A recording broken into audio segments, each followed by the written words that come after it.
cine, cine, cine, cine. Más cine, por favor. Hola diletantes, ¿qué tal? Bienvenidos al nuevo programa de Más Cine. Esta vez vamos a meternos en la semana de Halloween. Estamos ya en la semana del terror en Más Cine.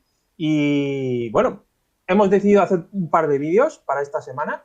Y este es el primero, el top 10 de Más Cine. Es decir, hemos elegido entre los tres, entre Ramón y Chris y yo, hemos elegido 10 películas, las hemos juntado, le hemos dado al play a la batidora y nos ha salido este top.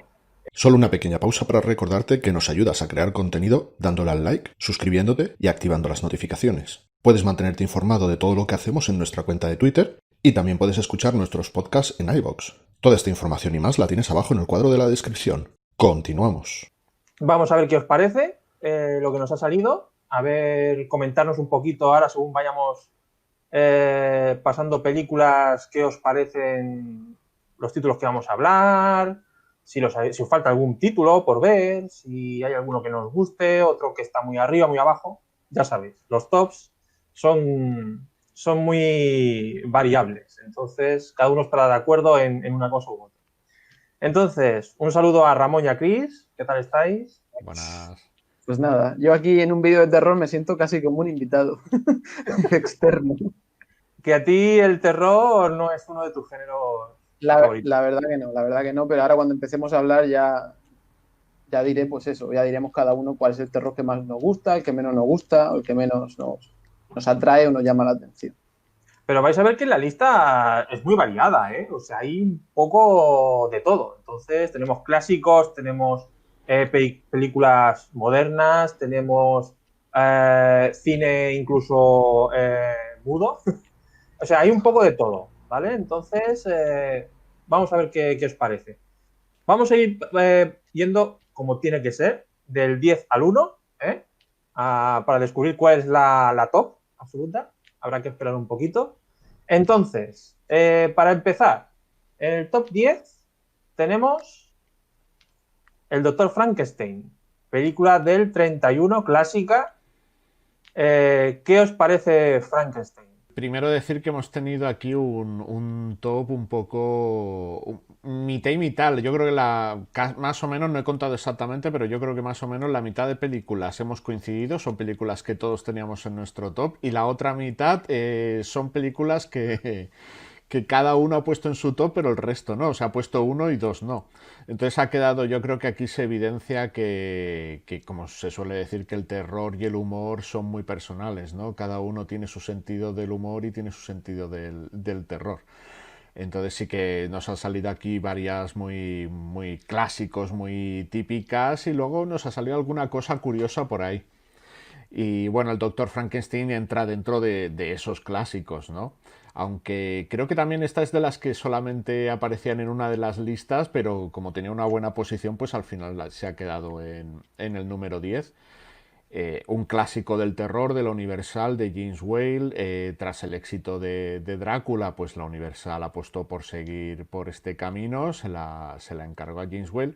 Lo curioso es que James Whale, como se sabe que ha declarado declaró el hombre en su momento en alguna ocasión, él no era muy amigo del terror, no le interesaba demasiado el terror y le interesaba bastante más el drama y la comedia.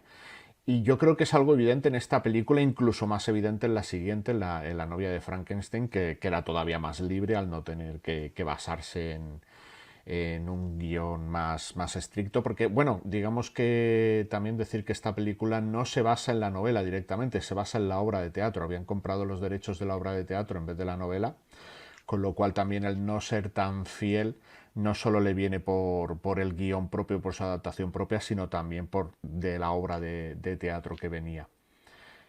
Desde luego es una película que para su momento, es del 31,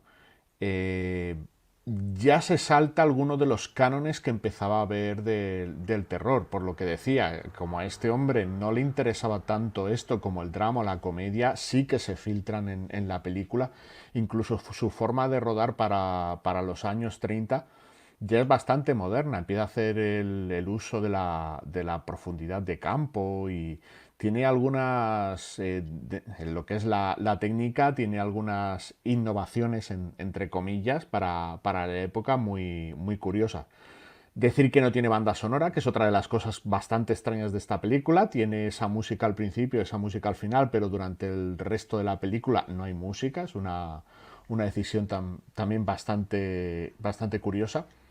Y aparte de lo que es la dirección, sobre todo lo que más destaca es Karloff. Yo creo que Karloff aquí hace un papel en el que sin hablar, simplemente con gestos y algún gruñido, te transmite esa desolación, ese ser inocente, desamparado, que no sabe qué está pasando y que está totalmente allí perdido, ¿no? Y yo creo que al final es la sensación que se me queda de esta película, que es ese pobre ser que casi es un recién nacido, aunque no lo es exactamente, y que se encuentra perdido en el mundo, ¿no? Sí, a mí lo que más me impacta de esta película, sobre todo de pequeño, cuando la veía en la televisión, yo creo que a la mayoría nos quedó esa escena mítica ya del lago, el monstruo y la niña, ¿no? Con la niña ofreciéndole las flores, la inocencia de la niña, como acercándose a alguien que no debería acercarse y a pesar de ser una monstruosidad le trata como alguien normal, ¿no? Se interesa por él y tal, ¿no? Se ve esa escena tan entrañable y es curioso que algunos hayamos tenido que esperar hasta hace unos pocos años para poder ver el desenlace real de esa escena. Porque hay que decir que la censura en su tiempo se cortó la película. En esa escena pues no se veía lo que pasaba con la niña. A veces es más aterrador no saber qué ocurre, porque en esa escena pues, bueno, estaban los dos ahí y tal, y la niña desaparecía, ¿no? Había una escena ahí donde la niña desaparecía y el espectador en su mente, pues, claro, te da la idea de qué ha hecho Frankenstein con la niña, ¿no? Y yo creo que esas cosas hacen que esta película haya quedado ya ahí para la historia, además de ser una de las películas de monstruos de la Universal clásicas. Creo que tiene primero el personaje, que es ya icónico, es terrorífico, es real, y que además tiene algunas escenas como esta que comentó del lago que ya cuando se habla de historia del cine, de historia de los clásicos y de monstruos, aparece siempre.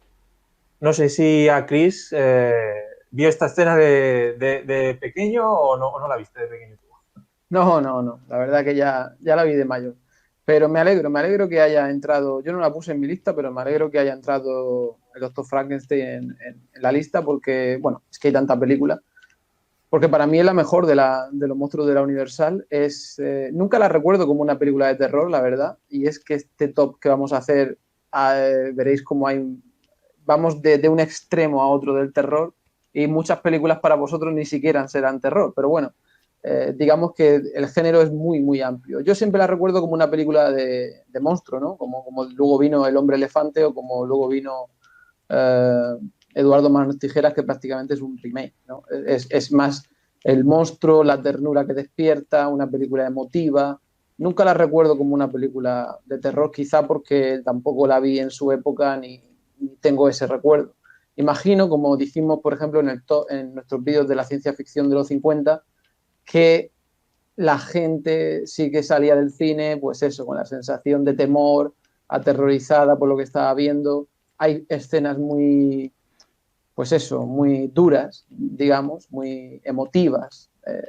Lo que mejor transmite el director es la emoción, esa combinación del drama con el monstruo, ¿no? Para mí es una obra cumbre, me encanta la película y yo la pondría en lo mejor de los monstruos de la Universal de la época. Pero realmente nunca la recuerdo como una película de terror, como pasará con otras del top, que la gente dirá, pues sí, no es terror, pero sí eso no da miedo. Pero es que es muy subjetivo, como decía Ramón, y es una película, El Doctor Frankenstein, que siempre tengo ganas de volver a ver. Y eso al final es lo que importa, ¿no? Nunca va a pasar de moda esta película. Sí, bueno, también tiene varias escenas que son realmente que quedan ahí ya, ¿no? En la retina del espectador. hay Y que el hablar final, de el final el es final. inolvidable. El final con el pueblo, las antorchas, todos ahí a por él, un poco a Es lo, una, a lo es que es Manestijera. una película que se ha vuelto a hacer, o sea, han bebido de ella decenas de directores, cientos de películas. O sea, la influencia de esta película en el cine ha sido inconmensurable, tremenda. Pero bueno, eso comprendo que es muy famosa y que tampoco hay que hacer un gran análisis de la película porque todo el mundo la conoce, conoce su influencia, pero merecía estar en la lista y me alegro de que esté en la lista. Sí, Ok. de hecho, hablando de esto de lo que le ha influenciado, aquí les remito a los que nos vean a un vídeo que hicimos hace poco del experimento del Dr. Quatermass, que tiene una escena claramente referencial del Dr. Frankenstein, que también muy buena película, pero de ciencia ficción. Y eso tiene una escena, también muy buena escena, porque es una revisión de la escena de la niña de esta película, hecha a su modo, pero que también queda muy, muy bien en esta película, sí.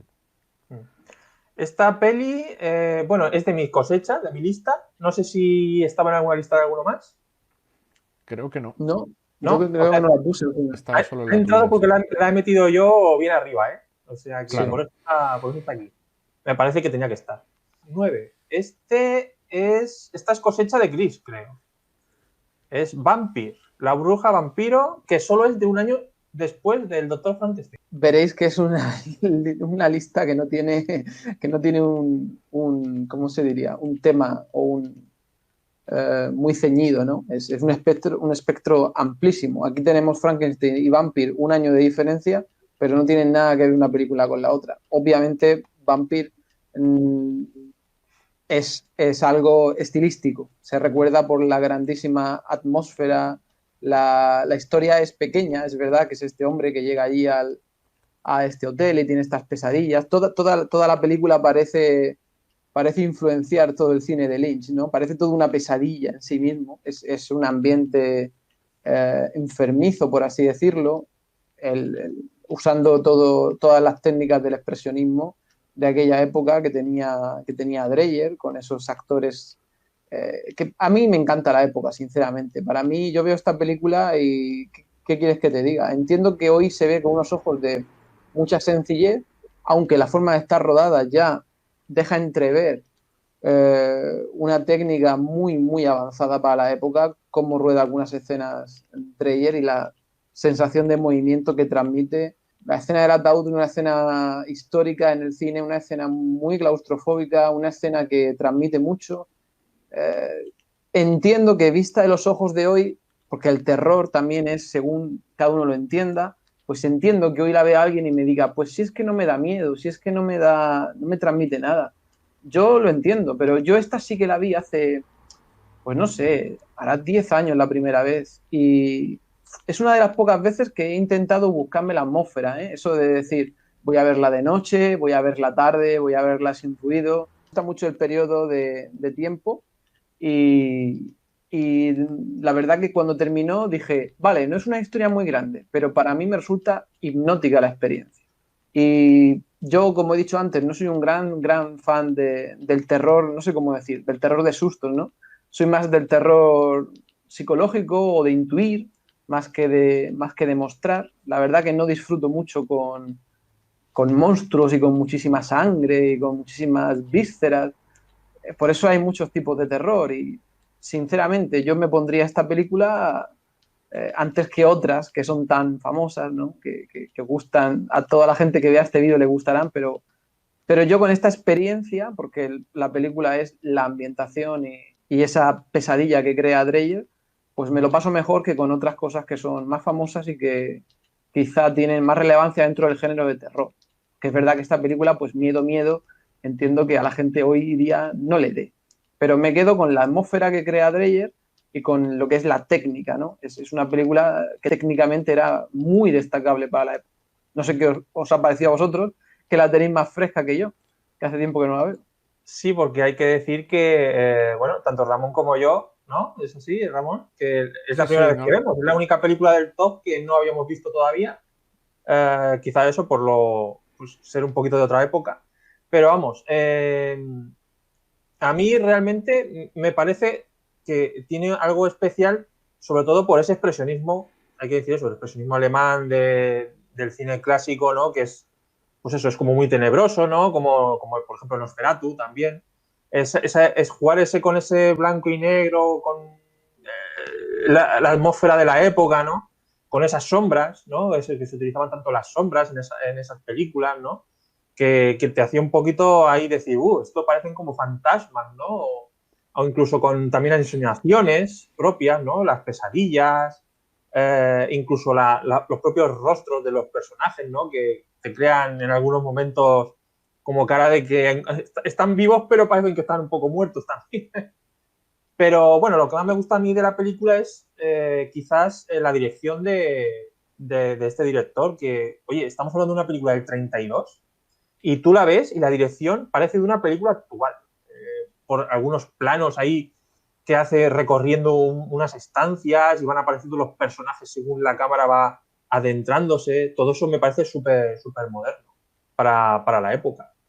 O sea, eso es lo que más me ha llamado la atención. Quizás no me ha creado ese mal rollo, ese terror, quizás no he llegado a conectar demasiado, pero igual es que tenía que haberla visto de joven o de pequeño para que me hubiera creado algo así. Pero aún así tenéis que verla, de todos modos, porque igual sí que os puede gustar. Sobre todo si os gusta el tema del vampirismo, ¿no? Hemos pasado de los monstruos a los vampiros. A ti, Ramón, ¿qué tal? Pues yo le agradezco a Cristian que la haya puesto en su lista porque así me ha dado la oportunidad de verla. La había visto en alguna lista, en algún sitio, pero al final de estas cosas que se te olvidan, las dejas estar y no las ves. Aquí pues al final he tenido que verla y me alegro porque desde luego que es un descubrimiento. Es basada libremente en Carmila de Lefanu, pero muy libremente. O sea, aquí Dreyer hizo su película, se lo llevó a su terreno. Como decís, de miedo no es, desde luego, pero bueno, esta igual que otras tantas de las que vamos a hablar en la lista, que es una lista de terror, pero miedo yo creo que estamos ya tan curtidos y hemos visto ya tantas cosas que miedo no nos da prácticamente nada, entonces es normal. Quizás en la época sí que se viese lo que siempre decimos, pero yo creo que tampoco era el propósito, ¿no? Es una película que está entre el expresionismo alemán y el impresionismo francés, de hecho está rodada en Francia. Y igual que tiene esas escenas, lo que decís de las escaleras, las sombras y tal, luego tiene como unas escenas en el campo muy vaporosas y tal, más oníricas, más rollo impresionista. Está centrada totalmente en la forma y en lo visual, el guión es escaso y se nota que tampoco le importa demasiado. Y es una de las críticas, por lo que he visto, que tuvo en la época del escaso guión. De hecho, este hombre estuvo 12 años sin trabajar, nadie le daba trabajo porque esto fue un fracaso brutal, la crítica se la tiró por tierra. Y es normal, porque esta película, hasta que años después no vino Buñuel o mucho después vino Lynch, es que esta película no se empezó a recuperar. Yo creo que fue a raíz ya de, pues eso, quizás ya en los 60 que se empezaron a recuperar muchas cosas de este estilo que habían quedado como películas, es una definición que le oí a un crítico hace tiempo, ¿no? De películas isla, que serán películas que se quedaban allí hasta que años después alguien las redescubría porque no habían captado, no habían conectado con el público en su momento, y es que es muy onírica, todo este juego de sombras. Por ejemplo, me gusta mucho esa escena, lo que decís que también tiene mucho de moderno, ¿no? Esta escena que sale esta especie de guarda, se sienta y como un rato después viene su sombra y también y hace el mismo gesto, ¿no? De coger y sentarse. Algo así en el 32 técnicamente tenía que ser bastante sorprendente todas estas escenas. Es incómoda, no más que terror, lo que decíamos. Tiene escenas incómodas, por ejemplo, esta estancia llena de esqueletos de niños con macrocefalia, con unos cráneos enormes, así un poco también rollo Freaks o rollo El hombre elefante, ¿no? Tiene un poco ese toque de extrañeza, de lo distinto. La cámara tiene también en algunos momentos girada en unos ángulos súper extraños, se ven sombras de personas que no están allí.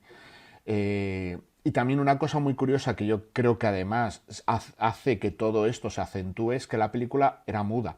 Los diálogos se grabaron a posteriori 1 o 2 años después, que fue cuando ya la película realmente, después de rodarse, se proyectó. Entonces todo esto hace no estaba pensado nada de esto. Entonces, todo esto, yo incluso que acrecenta, ¿no? Ese sonido también suena irreal y la música también la ayuda a todo esto, con lo cual es una experiencia, más que ver esta película pensando voy a ver una película de miedo.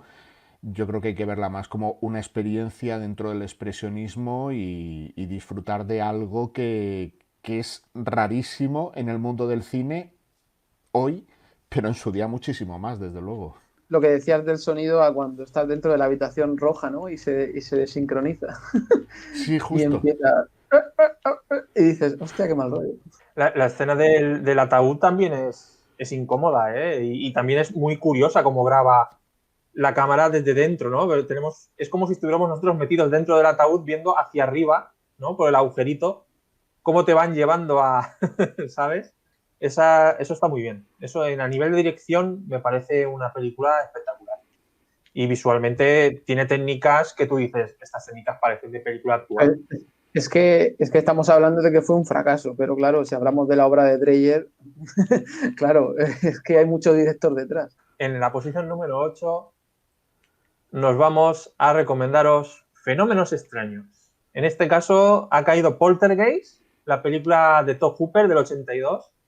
Aquí ya seguro que muchos ya la habéis visto y de pequeños, que es como hay que ver esta peli porque a mí personalmente entra en mi top de los más altos, de las películas más altas, porque para mí fue una de las películas que marcó mi infancia en cuanto a cine de terror. Que hemos visto esta película, recordamos a Caroline, ¿no? A la famosa niña, a la señora del moño con las gafas bajita, que era la vidente, ¿no? Que era capaz de ver qué es lo que estaba ocurriendo allí y ayudaba a la familia de esta familia americana, ¿no? Que se va a vivir ahí a una nueva construcción de apartamentos, ahí típico de los residenciales americanos de la época, y que pues construyen donde no hay que construir. Chicos, no puedes construir encima de un cementerio indio porque se van a cabrear, ¿sabes? Entonces esta película realmente tiene varias cosas curiosas. La primera es su director, Tobe Hooper, que es pues un maestro del terror porque ha dirigido auténticos clásicos del género, ¿no? Como La Matanza de Texas, por ejemplo. Y está la controversia esa siempre de quién dirigió realmente esta película, Tobe Hooper o Steven Spielberg en la sombra. Esto siempre ha quedado ahí como una leyenda urbana, ¿no? De que realmente quien la dirigió fue Steven Spielberg. Y bueno, con música de Jerry Goldsmith, muy de la época de los 80. Y yo creo que esta película especialmente también ha quedado en el inconsciente colectivo por ese aura detrás de maldición que tuvo, por lo que le pasó a varios de los actores que participaron en ella, incluso equipo técnico. Hay que decir que hasta 3 actores, creo que recordar, que murieron años después de hacer la película. Hay que hablar de la protagonista, la niña, que es Heather O'Rourke. Esta niña de pelo liso, casi blanco, más que rubio, ¿no? Que pues se pegaba a esa tele, ¿no? Esa tele donde aparecían cosas, ¿no? Se veían cosas, ¿no? Esa típica tele de tubo con el hormigueo, ¿no? De las teles antiguas. Y esta niña tuvo muy mala suerte porque se llegó a rodar 3 películas de Poltergeist, hay que decir que esto es una trilogía. Y esta niña falleció poco después de rodar la última película por problemas intestinales, o por lo menos eso se dijo en el parte médico de aquel tiempo, ¿no? Es una pena realmente porque esta niña parecía que estaba bien, que se recuperaba y parece que por un error médico o lo que fuera se le diagnosticó mal y la niña murió pues de niña. Es que no hemos podido verla ni de adolescente más. Ha quedado ahí como una actriz que no sabíamos hasta dónde podía haber llegado. Luego también tuvo problemas la actriz que hacía de hermana de ella. esta chica murió, creo que fue por una paliza del novio, de un novio, creo, me parece que fue. Y también murió pocos años después de hacer la película, es decir, tampoco llegó a hacer mucho más en el cine. Luego también hubo, pues, que si accidentes del equipo técnico, un técnico murió en un accidente de coche poco después, por lo que sea hay una serie de desgracias y no sabes muy bien por qué. Para mí es una de las películas clave en lo que es el cine de terror, sobre todo de los 80 y para mí es una de las clásicas. Esa forma de ver por primera vez quizás los fenómenos paranormales, ¿no? Pues eso, objetos que se mueven, psicofonías incluso también. Fue una de las pioneras, más o menos, ¿no? Porque aunque tenemos películas que hablaremos ahora, antes, pero fue yo creo que una de las que hizo saltar el fenómeno del ocultismo, ¿no? En aquellos años. ¿Qué os parece a vosotros Poltergeist? Voy a empezar por lo primero, lo de si es de Steven Spielberg o Tobe Hooper. Aquí, como en la de la cosa, la antigua, la del Enigma de Otro Mundo, en el reparto hay gente que dice una cosa y gente que dice otra, ¿no? Tobe Hooper siempre estaba allí, Tobe Hooper siempre estaba dirigiendo, pero claro, también Steven Spielberg siempre estaba allí. Porque era productor y porque era co-guionista, pero normalmente ni un productor ni un co-guionista se pasa tantas horas en el rodaje. Y eso que a la vez estaba rodando E.T., o sea, estaba en aquel momento Spielberg estaba con E.T. y con esta. Con lo cual este hombre suponemos que esos años no durmió. O sea, hubo un periodo de un par de años que seguramente no tuvo vida. Todo hace sospechar, viendo la carrera de Tobe Hooper, mira que me gusta tanto esta como La Matanza de Texas, incluso alguna menor como Fuerza Vital de Tobe Hooper, pero yo creo que viendo la carrera de Tobe Hooper, yo creo que está claro que esta película tiene muchísimo de Spielberg, que seguramente las partes que hizo Tobe Hooper por su cuenta a solas, cuando Steven Spielberg no estaba allí, también seguía las órdenes de Steven Spielberg. Yo lo tengo clarísimo. Es una película que, curiosamente, yo creo que esto también un poco enlazado con la de Encuentros en la tercera fase. El tema de la familia desestructurada, la familia que se rompe. Aquí exactamente no es una familia desestructurada, pero que sí que tenemos un poco ese tema de esa familia que moralmente, seguramente ya en la época, en los 80, no sería demasiado bien vista. Los padres fuman porros, leen bastante, cosas que no eran demasiado típicas para una familia idílica norteamericana de un barrio de la periferia y tal. Y viene a cargarse este mundo idílico y estos monstruos vienen a través del televisor. Yo creo que nada de esto en esta película es casual o es accidental. Yo creo que todo esto está bastante meditado por Spielberg y aquí quiere romper esa paz familiar de barrio residencial. Y a todo esto también, como decías, le ayuda mucho Jerry Goldsmith. Jerry Goldsmith en aquel momento estaba en estado de gracia, era el gran director de la ciencia, o sea, el gran director de música, de la ciencia ficción, del fantástico, y en esta película yo creo que tiene una de sus grandes obras, te ayuda a que te metas más en este clima de desasosiego. Y, en fin, un clásico de los 80 que tuvo una saga, como decías, de 3 películas, pero yo creo que al final ninguna con la potencia que tuvo esta. Quizás sí que un poco en la parte final se me hace un poco más pesada, pero vamos, por lo menos 3/4 de la película me parece fantástica. El blockbuster de terror de la historia. Me ha parecido siempre, no sé cuál sea la calificación de la película, pero siempre me ha parecido la película de terror para ver en familia. Es como la película de terror que si tenéis un niño de 7, 8 años y queréis ver una película en Halloween, pues Poltergeist. No sé por qué me da esa sensación.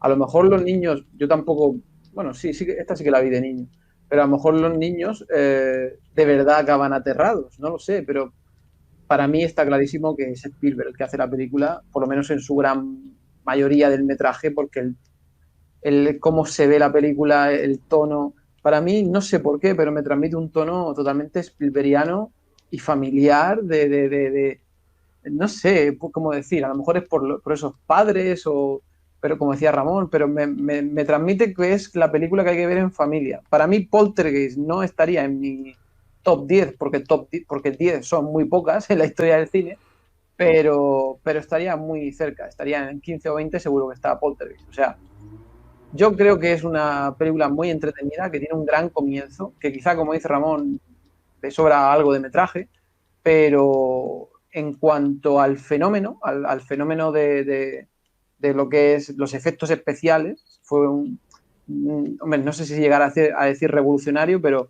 es como estaba haciendo Spielberg en el cine últimamente, era como Spielberg venía a revolucionarlo todo y para mí, que creo que Spielberg estaba detrás de este rodaje, fue muy revolucionario en su época lo que se vio en Poltergeist. Pues para mí es una película de máximo entretenimiento que todo el mundo debería ver y no sé por qué me da esa sensación de que es la película de terror para ver en familia. ¿Que llegue a dar miedo? Pues yo creo que sí, yo creo que da cosas, sobre todo si la ves muy pequeño, muy joven. Hace mucho que no veo Poltergeist, entonces no tengo una impresión reciente de los últimos años, pero tengo buen recuerdo de ella y sobre todo tengo un recuerdo como que es un antes y un después en ver los fenómenos en pantalla, ¿no? En esos FX de decir, vamos a montar aquí un lío de efecto poltergeist, nunca mejor dicho, pero a lo grande, como venía Spielberg a revolucionar el cine, que era como decir, voy a cambiarlo todo, pues esta Poltergeist lo hizo en este tema. Es que también hay que ponerse en la época, ¿no? Porque si hablamos de casas, pues a lo mejor yo me quedo con Al final de la escalera, pero es otro tema. Los efectos especiales de Poltergeist están a otro nivel. Bueno, lo tenéis muy claro, ¿eh? Lo de Spielberg. No sé por qué, pero esa niña, esos padres, dices, es todo muy familiar tono Spielberg. No sé, a lo mejor estoy equivocado, pero también puede ser que Top Hooper lo hiciera todo por orden de Spielberg, pero no sé, no puede ser, es que no lo sé. Pero vamos, que está claro que el proyecto lo llevaba Spielberg con mano de hierro y está acreditado en el guión, o sea que Apuntaría un par de cosas más sobre lo que ha dicho Cristian, porque esta película, que evidentemente tiene ese tono familiar, y yo ahí también veo muchísimo a Spielberg, aunque lo utiliza también un poco para retorcerlo, como decía antes, pero esta película tuvieron que recurrir que la clasificaron R. O sea, consiguieron que se clasificase PG después de hacer un recurso, de recurrirlo, de pelearlo y tal. O sea, esta película la pusieron como R. O sea que por lo menos el comité en su época no la veía como para todos los públicos, la veía como bastante bruta. Supongo que por el tema de los efectos en su época era mucho más impactante que quizás como lo vemos ahora. Y luego también una cosa que vi de unas declaraciones de Jerry Goldsmith es que Jerry Goldsmith, cuando le iban a pasar ya los rollos de la película en la postproducción para componer la banda sonora y tal, le dijeron, bueno, va para allá el director a hablar contigo, os ponéis de acuerdo en lo que quiere de música en cada tema y tal, y ya lo haces. Y dice, por allí no apareció Top Hooper, el que apareció fue Steven Spielberg. Vale, ahí dejando la prueba del delito, ¿no? Vamos, según Jerry Goldsmith lo tenía clarísimo. Dice, aquí el que mandaba era Spielberg, clarísimamente. Bueno, pues es otra de las que ha caído en el top 8, ¿vale? Y sí, yo tengo que reconocer también y decir que los efectos visuales de esta película creo que hicieron mucho y fueron bastante innovadores para la época, ¿eh? O sea, muy interesante todos esos detalles pues eso, el mezclar un poco los efectos prácticos con ya un poquito ya de efectos especiales. Entonces, por ahí es que la película es muy visual también. Más luego las frases que han quedado para la posteridad, ¿no? De Caroline ve hacia la luz y todo esto, ¿no? Siempre hay frases en el terror que quedan ahí. Bueno, pues vamos al 7º puesto y ahora pasamos casi 20 años, más de 20 años después, y nos ponemos en la película más moderna de la lista. Hereditary, posición número 7. 2018, nada, hace 2 años, Ari Aster. A ver, ¿quién comenta esta peli, Chris? Chris, claro. Pues sí, yo soy, como diría en inglés, I'm a sucker for Hereditary. Soy un mega fan de Hereditary y de Ari Aster. Y creo que, bueno, yo creo que Hereditary está aquí un poco en representación, aparte creo que a vosotros también os gusta. Yo creo que Hereditary está aquí en representación de la nueva ola, ¿no? Que dirían los franceses, de la nueva ola del terror que hay en el cine en general, ¿no? Con Ari Aster, con Jordan Peele y con Robert Eggers. La verdad que es un soplo, Hereditary fue un soplo de aire fresco muy grande, fue una sorpresa, es exactamente el tipo de terror que me gusta a mí, por eso Hereditary despertó amores y odios a partes iguales, ¿no? Porque la reacción fue tremenda, encontrabas grandes fans del terror que decían Hereditary es un cero, es insoportable, es asquerosa, eso como no se puede ver. Gente que le gusta el terror de verdad, que dice, no, yo el terror, yo soy fan del terror número uno. O sea que lo que decía Ramón al principio, el humor, y supongo que en el terror pasa lo mismo, es o la amas o la odias y la gente no se pone de acuerdo.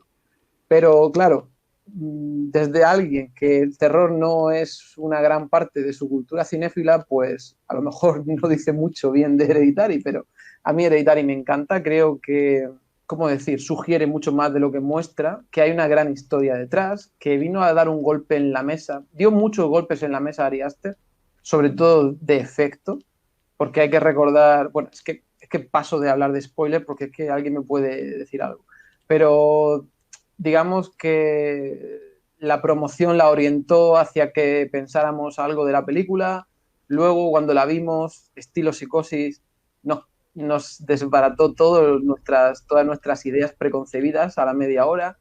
Eso me encantó en el cine.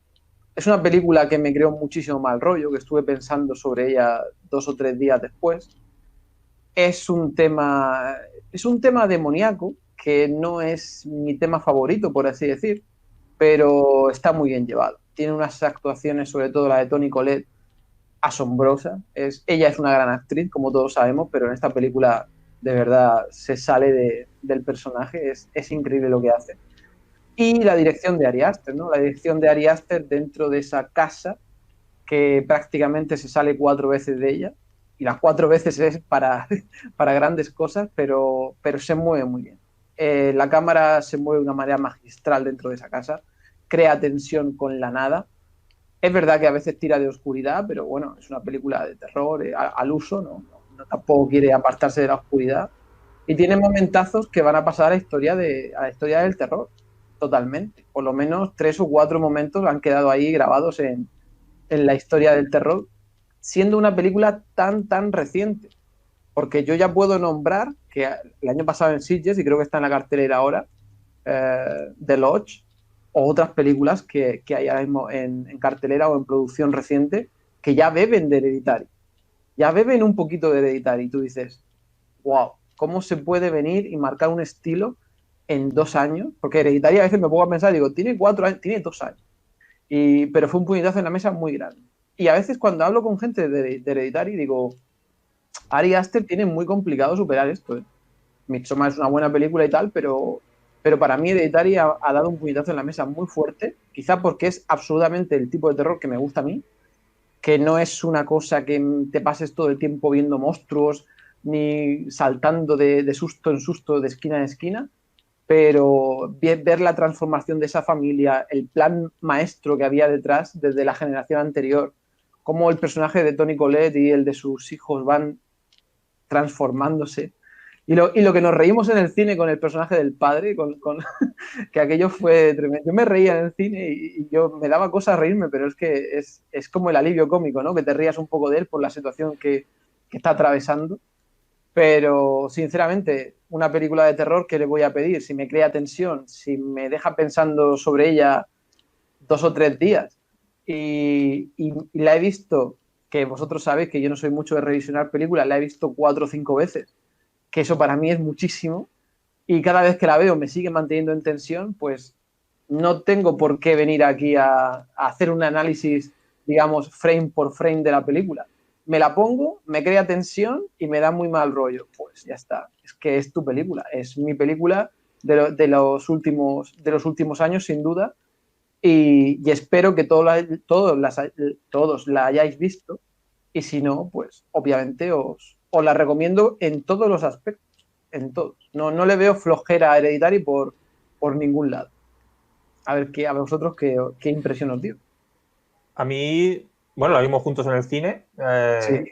La verdad es que me lo pasé muy bien. No sé si es una forma de decir que lo pasé. Es una de estas películas del nuevo horror, más que terror, ¿no? De ese nuevo horror que hay ahora en estos últimos años, ¿no? Con La Bruja, con It Follows. Va un poco más ahí. Tiene una atmósfera súper malsana, súper mal rollera, pero tiene una comedia negra ahí muy potente. Pero tiene partes de terror, como ha dicho Chris. Hay algún momento donde Toni Collette realmente da pavor verla. Y juega mucho con la noche, así como si hubiera espectros en las habitaciones.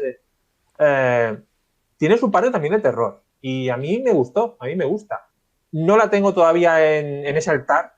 Yo creo que le falta años. Yo creo que esta película con los años seguramente ya vaya entrando un poquito en los tops. Yo creo que todavía es un poquito pronto, ¿no? para ella. Aunque sí que es verdad, como dices, que ya hay directores que ya están cogiendo la medida de esta película y están haciendo sus cosas también.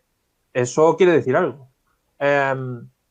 Aparte de eso, pues bueno, me parece realmente una película muy, muy curiosa también por la historia que cuenta, los personajes que hay, cómo se juega también. La dirección también es muy buena, ¿eh? O sea, no solo es que la historia sea potente, la dirección de Aster, ahí utilizando, por ejemplo, esa cámara que se acerca de la realidad por ejemplo, a la casita de muñecas, a las maquetas que hace el personaje de Toni Collette.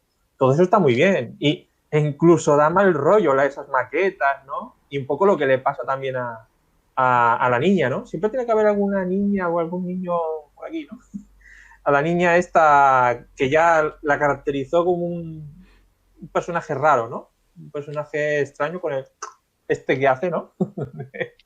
Que también ha quedado ahí como una seña de identidad también de la peli. A mí me gustó mucho. Lo que pasa es que ya digo, creo que todavía para lo que es un super top, con las películas que vamos a hablar, sobre todo a partir de ahora, las 5 últimas no son moco de pavo. Pues fue una gran sorpresa, desde luego. Yo esta no la pude ver en cine, me la tuve que ver poco después de haber oído vuestros comentarios y demás, me la vi en formato doméstico. Y bueno, el guión de Ari Aster pues también está aquí al guión, y sobre todo la dirección de esta película me parecen excelentes. Tiene ese ritmo pausado que yo creo que también es algo que a mucha gente no le gusta. Ese ritmo pausado, esos movimientos de cámara lentos, tiene momentos muy contemplativos de dejar la cámara en un sitio, quedarse quieto, luego se mueve, porque tampoco es de dejar la cámara fija mucho rato, ¿no? Se queda un rato, pero se queda por un motivo, luego se mueve, tal. Pero todo tiene un ritmo pausado, lento, para meterte en el clima. Todo esto a mucha gente le desespera, a mí me parece que consigue meterte. Y es una película muy angustiosa. Para mí es la definición, para mí no es ni terrorífica ni de miedo, es angustiosa. A mí esta película me tiene cogido, me lo hace pasar mal, casi desde que empieza hasta que termina. Y es un drama familiar, es un drama familiar terrible, pero es un drama familiar. Aquí no hay monstruos, aquí no hay monstruos más allá de lo que pueda hacer una persona en un momento dado por una equivocación. No es un monstruo, es una equivocación, es un error, pero no hay, como tal en esta película. Para mí no hay monstruos, es eso, es un drama familiar, también muy del tono de lo que viene siendo el nuevo terror, que se enfoca más hacia estos dramas. y para mí lo consigue hacer estupendamente y sobre todo gracias a lo como decíais, me sumo a lo de Toni Collette porque en esta película Toni Collette está maravillosa, está genial en esta película.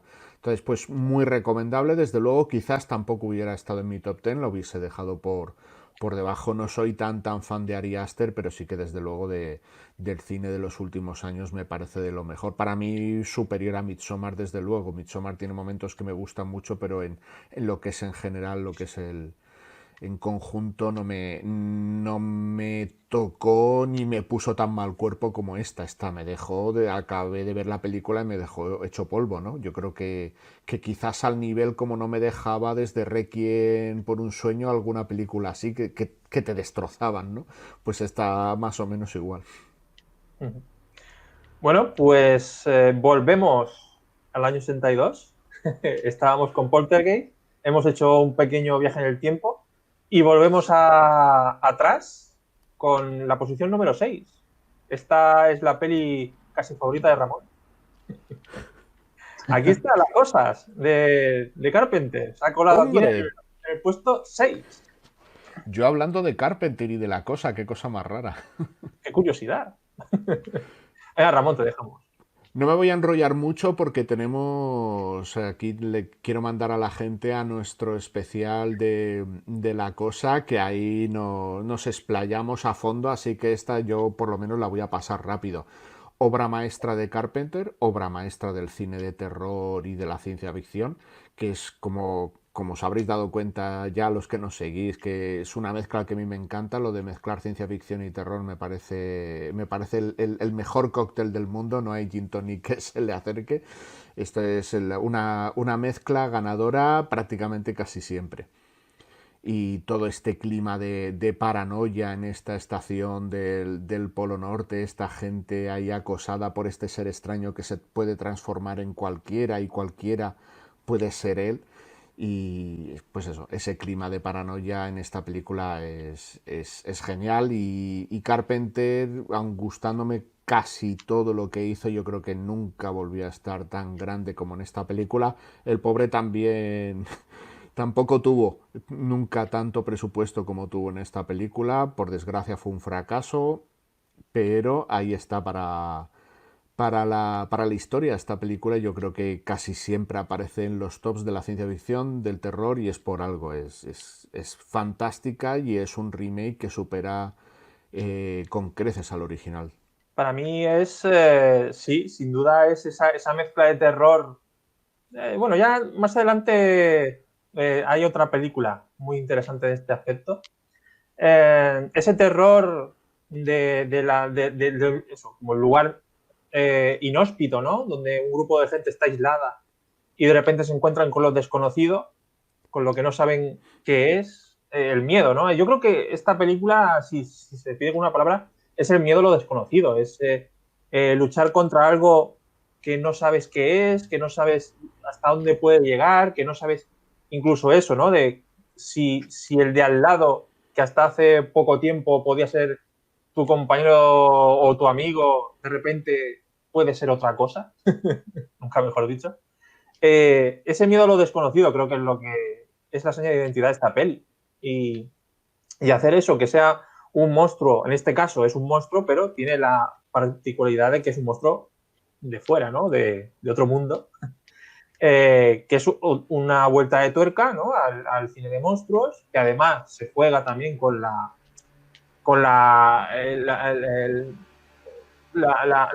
visceralidad, ¿no? La asquerosidad, ¿no? Se juega con lo orgánico, ¿no? Lo asqueroso, ¿no? Que es muy de Carpenter. Y creo que sí, es una de las grandes películas no solo de terror y también de ciencia ficción. Entonces, está ahí pues, por derecho propio. Creo que es una peli que tiene que estar sí o sí. Pues a mí me parece la mejor película de la historia donde hay un grupo de personas y van cayendo una tras otra. Es un subgénero que me desespera un poco cuando veo una película, pero es la mejor en eso. Es la mejor en crear tensión, en crear... ¿cómo se dice? Uy, me sale la palabra en inglés. Distracciones. en nunca saber a qué atenerte, en crearte esa ansiedad de no saber en quién confiar y por ahí te llegan las sorpresas. Es como miras para acá y va para allá. Es el maestro Carpenter en eso, en despistar y lo mezcla con ciencia ficción, como dice Ramón, que le da el toque aún más de lo desconocido, de lo aterrador, del qué será y del qué será. Y luego está su mayor baza para mí, una de sus mayores bazas, es que dota de una personalidad absolutamente diferente a cada personaje. Y eso como pasa con Ridley Scott en Alien o en Aliens con Cameron, eso hace que estas películas sean inolvidables porque te acuerdas de los nombres de los personajes, te acuerdas cuál era su designación dentro del grupo, a qué se dedicaban. Es muy difícil crear algo tan icónico con personajes tan recordados y que a la vez te cree un mal rollo, hay escenas incluso de terror puro. Para mí también no está en mi top 10 porque no es una preferencia personal, pero bueno, ya dejamos nuestra opinión en el vídeo monográfico sobre la película, que lo merece y merece también que lo veáis porque lo analizamos a fondo. Es una enorme película. Quizá cuando pienso en terror no me viene a la cabeza inmediatamente, pero quizás sea por la mezcla que tiene, ¿no? También me pasa con otras películas de este top. Y bueno, igual que hablamos de Toni Collette en el Editori, hay que hablar de Kurt Russell, ¿eh? Hay que dejarlo ahí, que el tío mola mucho. Kurt Russell ya de por sí mola, pero en la cosa está tonto. Y aparte, como muchas de las películas de este top, tiene un final inolvidable. Yo creo que también es una de las cosas que hace grande la película, queramos o no. Si tienes un final que se recuerda, tienes mucho ganado ya. Pues nos metemos en el top 5. Nos metemos en las 5 grandes, ¿vale? De más cine, del top terror. Y la quinta, fijaos la quinta cuál es. Si a partir de aquí veis que aquí es que ya no hay más. Es que ya no hay más. La 5. 1968, Roman Polanski, La semilla del diablo. Otra película que podríamos catalogar como de no terror, pero que da un yuyu que te vas para abajo. Porque, a ver, tenemos a Mia Farrow, tenemos a John Cassavetes, tenemos un terror y un drama otra vez de pareja, en este caso. Tenemos a los vecinos. Bueno, sí, tenemos a unos vecinos que se meten también por en medio, ¿no? Un poquito. Digamos que a Polanski es algo que le mola mucho, el tema de los vecinos. Y a partir de esta mujer, que es Mia Farrow, jovencita ella, que va a tener un niño con este marido suyo, que está siempre ocupado y está siempre invitando a los vecinos a casa y estas cosas, pues ella va a tener un niño y esa atmósfera de casa un poco en soledad de ella casi, toda la película, donde va empezando a surgir cosas extrañas, ¿no? Que es una película, para mí la palabra es malsana. Es una película que te deja un mal cuerpo completamente porque realmente no ves qué está ocurriendo realmente. No sabes de dónde viene todo ese mal rollo, esos personajes que aparecen, que todos tienen unas fijaciones un poco extrañas, se comportan, el marido también se comporta de una manera también muy extraña, ella se siente mal y ellos le quitan hierro a todo, todo está bien y ella ve que las cosas no van bien. Y realmente yo cuando descubrí esta película, porque la vi hace ya unos cuantos años, la vi sin saber nada de ella. Realmente me la puse un día en la tele, que la estaban haciendo, y dije, uy, ¿esto de qué va? Y la estuve viendo y te quedas completamente enganchado a la historia, enganchado a ella, enganchado a lo que busca, a descubrir qué está pasando, y luego esa resolución final que tiene, que te deja un cuerpo muy malo. No sé cómo la veis vosotros, pero a mí me parece una de las grandes películas de terror, sí, de la historia. Me parece que otra vez, como decíamos, otro gran otra gran actuación, esta vez de Mia Farrow. Incluso de John Cassavetes también está muy bien. Y ya digo, como drama psicológico, es que es de lo más potente que puedes ver, este Rosemary Baby. Pues bueno, lo primero decir la destroza de título, como siempre se suele comentar, la destroza de título, porque una película que su propio autor Roman Polanski dice que el tema es la duda, que le pongas este título ya te has cargado el tema de la película, ya lo has destrozado. Es una película en la que toda la película la intención es que tengas la duda de si realmente es verdad o es mentira.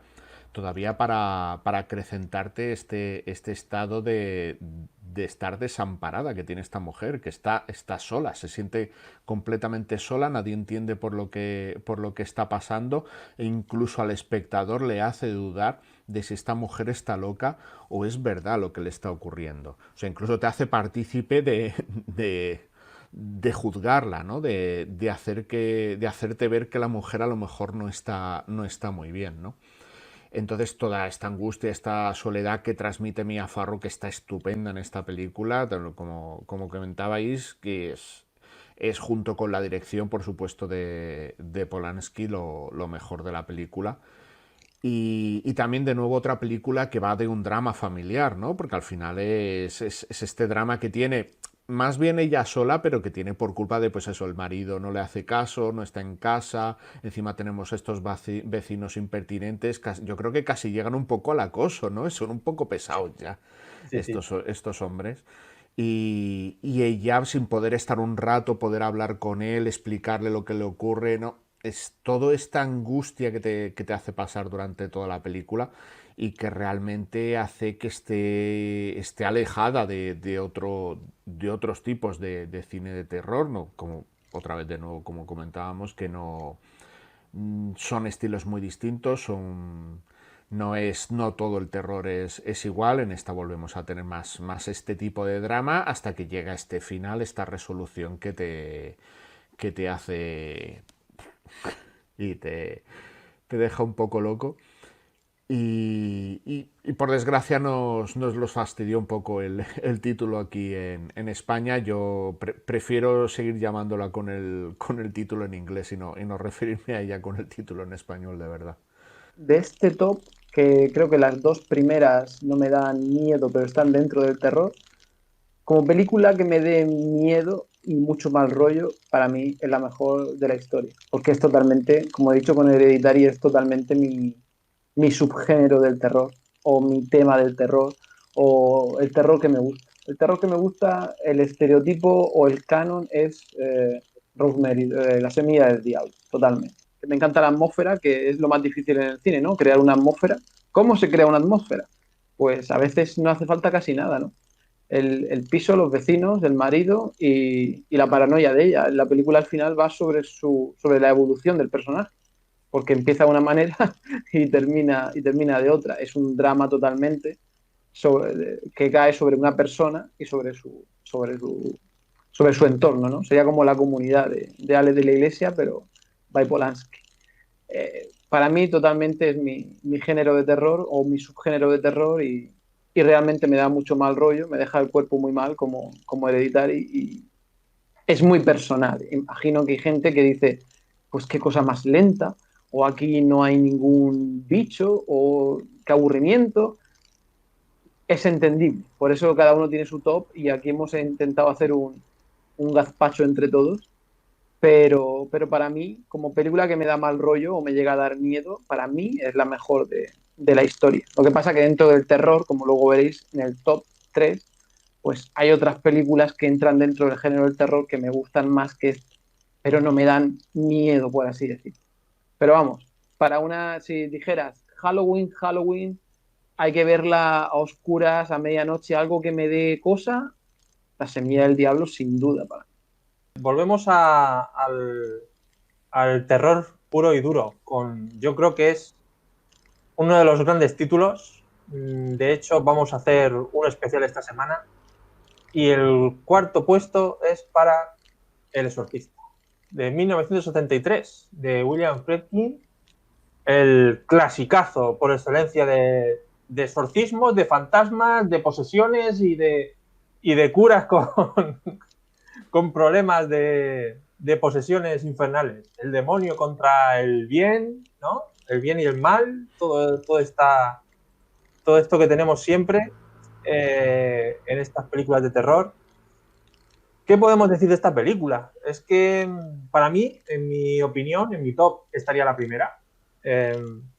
Me parece que no he pasado, yo no soy de pasar miedo con una película, de pasar lo que se dice terror, ¿no? De pasar miedo. Hablamos de la palabra miedo. Y para mí esta sí es una película que me ha provocado miedo, de las pocas, porque es que aquí ya no hablamos ya ni de atmósfera malsana, ni de mal rollo. Esto es terror puro y duro. Es decir, la música, las imágenes, los personajes, las escenas, la dirección, la historia, es que todo es increíble. Todo es increíble, o sea. Y esta película aúna no solo ese mal rollo de que una persona pueda tener un problema que al principio de la película vemos de esta niña, ¿no? Regan, que no sabemos, un poco como la semilla del diablo, que al principio no sabemos si el problema que tiene puede ser mental, puede ser alguna lesión en el cerebro, o si de verdad lo que está ocurriendo es algo que la ciencia no puede solucionar. Y yo creo que es increíble que veamos toda esa parte paranormal de la del segundo desarrollo de la historia, ya con la posesión, el cura, los curas, el exorcismo, Carras, todos allí juntos en la habitación. Esa primera parte de simplemente de hacerle pruebas médicas a la niña, todas esas pruebas tan desagradables, tan incómodas y dolorosas que tiene, ese sufrimiento que tiene ella cuando todavía no está poseída por el demonio, es que funcionan igual de bien que la segunda parte. Es que es una de las grandes bazas que tiene la película, que es una historia que se cuece a fuego lento, que empieza como un problema de eso. Encima es otra vez una familia, ¿no? La madre y la hija, una niña normal, completamente normal, súper cariñosa. Eso es algo también que duele en la película, es el desarrollo de cómo se va transformando esta niña, que es un encanto, en algo totalmente horrible, ¿no? Totalmente horrible. Y esa es una de las bazas que tiene la peli, además del personaje del padre Carras, ya mítico, con su problema con su madre, ¿no? Toda esa subtrama que hay con la madre detrás, que también se junta, ¿no? Con la del diablo en la posesión. Toda esa investigación, porque también es una película de investigación religiosa, ¿no? Vamos a decirlo así, donde se va investigando qué es lo que está ocurriendo en este caso, un poco al expediente Warren, y cómo se va a solucionar todo aquello. Ya por no hablar de las escenas míticas que hay, esas presencias, esa imagen del diablo cuando aparece, esa transformación, el maquillaje que tiene la protagonista, el vestuario, la atmósfera, los colores, como esa oscuridad con luz que tiene la dirección de Friedkin, que es increíble, cómo juega con la luz y la oscuridad a la vez, que te dejan esas sombras un poco a los Reyes también en algunos momentos, ¿no? En donde está ella en la cama, en esos momentos álgidos, ¿no? De la posesión. Bueno, y luego ya las palabras mal rolleras y mal habladas del demonio, ¿no? Yo creo que lo tiene todo. Es una película que lo tiene todo y que es la película de terror por excelencia, de terror. Terror por excelencia para mí. A ver qué os parece a vosotros. Bueno, para mí, como comentaba Cristian antes con la de Poltergeist, que es cuando piensa en ella, piensa como en el blockbuster del terror, me pasa lo mismo con Poltergeist, pero también me pasa lo mismo con El Exorcista. Es esta película de las que me viene a la cabeza de películas de terror que arrasaron, que rompieron taquilla. El Exorcista, desde luego. Vino en un momento también muy muy oportuno, yo creo que muy para que una gran productora como la Warner se metiera en estos temas después de los 60 en los que había empezado a triunfar en taquilla el gore. Y aunque esta película no lo es, yo creo que ya empieza a tomar cosas, ya se empieza a ver este terror que empieza a tomar cosas un poco más escabrosas, un poco más explícitas y las lleva al gran público, ¿no? Que quizás el gore no llegase a ser blockbusters, fueran películas rentables y películas de circuito, pero no blockbusters, y toma unas cuantas cositas de este cine y las mete aquí. Incluso en la época hubo alguna crítica que dijo como que se habían vendido a lo desagradable y tal, porque sí que es verdad que todo lo que es la parte, cómo va ella empeorando y algunas escenas de ella en el tramo final, ya empiezan a entrar, no entran de lleno, evidentemente, no es tan desagradable, pero ya sí que entra un poco en ese juego de rozar él. Está basada en una novela del 71 que también fue un gran éxito. Ahí la Warner estuvo rápida, compró los derechos y se la encargó al que pues en aquel momento había ganado el Oscar con French Connection. Entonces esto fue un cóctel ganador, ¿no? Mezcló aquí todo para que fuera un blockbuster, incluso el meter el Tubular Bells de Mike Oldfield. O sea, esto estaba hecho para arrasar, evidentemente. Es mítica, tiene escenas que se nos han grabado a todos en el colectivo, pero para mí yo la tengo en mi lista desde luego, y la tengo por todo esto, por todo este conjunto por el que se ha hecho mítica, pero quizás no me apasione tanto ni me parezca tan gran película como muchas veces se le pone. Para mí quizás esté un poquito por debajo. No me parece mala, ni muchísimo menos. Ya digo, la he puesto en mi top. También es de las películas que me hizo más evidente cuando se estrenó. Hace ya bastantes años se reestrenó en el cine, una copia restaurada y demás.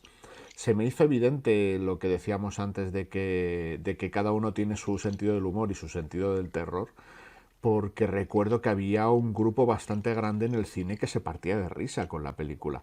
Y esto me hizo bastante evidente que cada uno tiene su sentido, nos da miedo, nos incomodan unas cosas y a otros pues les puede dar risa, ¿no? Y con esta película me fastidiaron un poco la experiencia, ¿no? De verla en el cine, pero bueno, estas cosas son así, ¿no? Igual que a ti pues te causa unas emociones, a otras personas les causa otras. Y como decía Fran, también destacar la música. Aquí la música es totalmente incidental, es una música que para escucharla fuera de la película, tú solo para disfrutarla, pues es un poco rara, ¿no? Porque no tiene melodías, es totalmente incidental, pero hace que te resulte tan angustiosa y que te dé ese clima de estar pasándolo mal, ¿no? De cómo va empeorando, cómo cada vez está peor esta niña. Te lo transmite muy bien la banda sonora. La película es una gran película, sobre todo, como decís, porque sentó cátedra, ¿no? En el momento. Antes me he olvidado decir que La Semilla del Diablo tiene mucho mérito por el año también. Estamos hablando del 68, no eran ni los 70. ¿Qué era el terror antes de La Semilla del Diablo o antes del 68 o 65? Era otra cosa totalmente, ¿eh? Entre La Semilla del Diablo y El Exorcista cambiaron, porque estamos haciendo poco contexto histórico, pero lo cambiaron todo, lo pusieron todo patas arriba. Fue una revolución. También por eso están ahí como grandes pilares en la historia del género, ¿no? Porque antes, como luego comentaremos, el terror era otra cosa diferente. Cuanto más atrás nos vamos, más diferente era. Pero bueno, la película en sí, pues, ¿qué destaco? Destaco la ambientación, me encanta la ambientación, es una cosa que yo la repito mucho porque para mí es muy importante en el terror, muy importante. Más importante casi que lo que está pasando en pantalla es que me consiga identificar, meter, que el director consiga involucrarme en esa situación y en ese momento, ¿no? Sea en la calle o sea en la casa, pero que me la crea, que me crea esa situación. Y El Exorcista lo tiene. El Exorcista tiene una enorme atmósfera y ambientación, que es esa cosa que nadie sabe cómo se hace, pero que cuando se hace bien, pues te vende la película y te consigue sumergir. La historia es bastante, no sé cómo decir, tampoco es sorprendente, pero es una película de terror mm, clásica, queda mal decirlo en 2020, claro. Yo no tuve la oportunidad de verla en el cine en su momento, no me llevé esa sorpresa, no tengo el feeling del contexto histórico. Entonces, claro, cuando yo la vi, ya cuando la vi, que entre que no es mi género y que no la vi de pequeño, pues ya la vi mayor. Pues la película está muy bien, pero hay un momento, la primera parte de la película me gusta más. ¿Por qué? Porque como ya me conocéis un poco del top, pues sabéis que la primera parte es donde más hay más intriga, donde más no se sabe qué va a pasar, qué pasa con la protagonista. Y luego ya, sinceramente, cuando ya empezamos el show el show de la niña, a mí el show de la niña no es una cosa que yo disfrute y diga, me voy a poner otra vez el exorcista por ver el show de la niña, porque no es una cosa que yo, pues no, verla vomitar o verla cuando le gira la cabeza ha quedado en la historia del cine, pero no es, sinceramente, no es mi tipo de terror. Entonces digo, me gusta más, pues eso, como decía Fran, hay una parte de investigación, que eso es un poco, pues es un poco original, ¿no? Está muy bien llevado. Todo eso me gusta mucho. Pero como aquí lo bueno que creo que tenemos en el canal es que somos tres opiniones diferentes, pues en mi caso el tipo de terror del show de la niña no va conmigo. Es algo que yo no disfruto. O sea, ya mucho menos decir el cine gore y todo eso. Es una cosa que para mí, sinceramente, a veces lo he intentado, pero yo por ahí no consigo disfrutar ese cine. Entonces, pues me tengo que quedar con otro tipo de cosas más en el suspense o en la intriga, más que ya en lo explícito, porque no me encuentro que yo disfrute eso mucho. Pero una de las mejores ambientaciones de la historia sí que se lo reconozco, de luego. Y muy bien dirigido. Bueno, ya veremos si nuestra invitada para el análisis del exorcista está de acuerdo contigo o te maldice para siempre. Ahora viene un monográfico a tope. No, esperarlo que esta semana viene el monográfico, ¿eh? El análisis a fondo del exorcista con sorpresas, ¿eh? Cuidadito. Bueno, pues como vamos a tener tiempo de hablar de ella, pasamos al top 3 ya. Ya esto no tiene vuelta atrás. Y si el exorcista podría estar perfectamente en el top 1 de cualquiera de los aficionados al terror, esta película podría estar perfectamente también en el top 1. Pero está en el top 3. Estamos con Kubrick, que aquí a Chris le gustará más. El Resplandor, película del 80.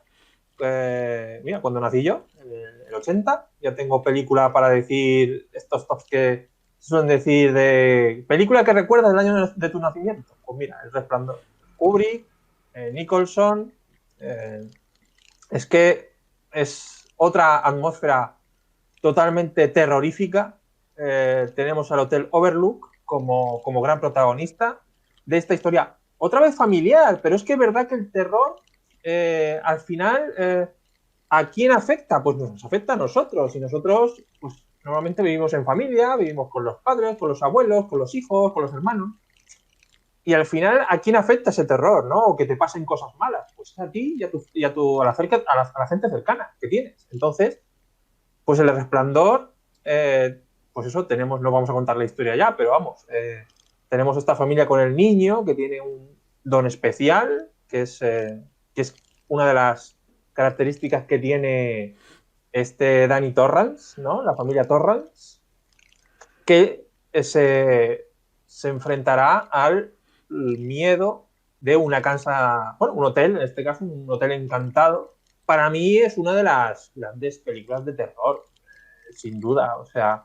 ese Jack Nicholson otra vez transformándose como Regan, ¿no? El exorcista, en algo de eso, un padre que tiene sus cosas, porque eso se va viendo durante la película, que no es un padre perfecto, que ha habido sus problemas en la familia, pero eso al principio de la película no te lo muestran, ¿no? Te muestran una familia que parece que se llevan bien, ¿no? La madre que quiere mucho al niño, el padre que parece simpático estando ahí en el coche y hablando un poco de lo que van a vivir allí en el hotel.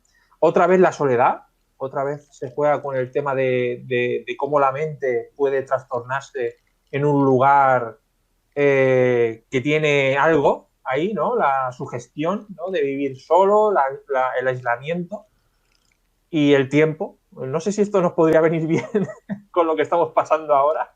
Demasiado tiempo metidos en casa y a lo mejor eso no es bueno. Y para mí tiene escenas totalmente... Una película de terror grande tiene que tener escenas que se te queden en la mente. Y aquí tenemos varias. Tenemos algunas escenas que se van a quedar para siempre. La escena de las escaleras, la escena de la habitación, la escena de esos personajes que habitaban el hotel y que aparecen de repente en formas tétricas, completamente tétricas. Kubrick llenando de sangre a cámara lenta las estancias del hotel. Es que es increíble, con una música casi en algunos momentos hay operística que te sube las escenas hacia arriba, ¿no? La propia intrahistoria que tiene el rodaje, ¿no? Con el personaje de ella, ¿no? de la mujer que lo pasó realmente mal en el rodaje con Kubrick, que la puso en unos momentos de histeria que se ven en la película. ¿No? Esta mujer no hacía más que gritar con un bate de béisbol en la mano. La escena icónica de Nicholson, bueno, con el hacha, a la puerta, intentando entrar y saludando saludándola desde el escondrijo ahí de la puerta. Es que tiene escenas para el recuerdo y una dirección de Kubrick que vamos a decir, que es top absoluto. Es para ponérsela de noche y pasarlo mal. Bueno, es una novela, bueno, el origen de esta película es una novela de Stephen King, de la que Kubrick tomó 4 cosas para hacerla y desechó prácticamente todo lo demás, no le interesaba.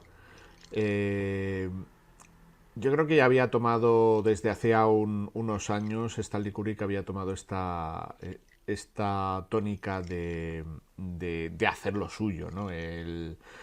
Ya pasó, hablo de muchos años atrás, evidentemente, de esta etapa de estar a órdenes y el hombre estaba claro que ya no quería volver a pasar por ahí, pero yo creo que con 2001 y con El Resplandor yo creo que son las 2 obras cumbres en la que se ve esto, en la que de la obra en la que se basa coge las cosas que le interesan para hacer su obra.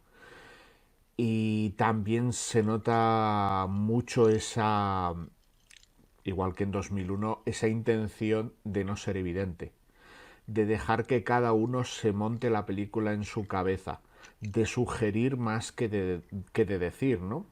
Tú puedes ver la película como algo fantástico, como algo paranormal, pero tú también puedes ver la película como algo que está en la mente de un señor borracho, ¿no? No.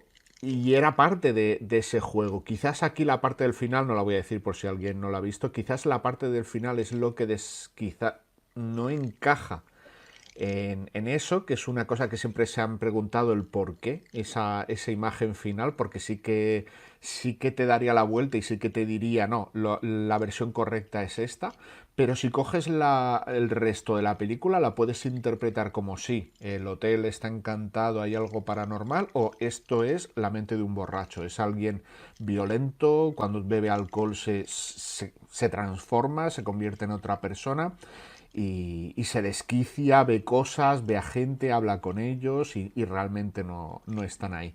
Y es una de las cosas que más me gusta de la película porque la puedes ver desde un punto de vista, la puedes ver desde el otro.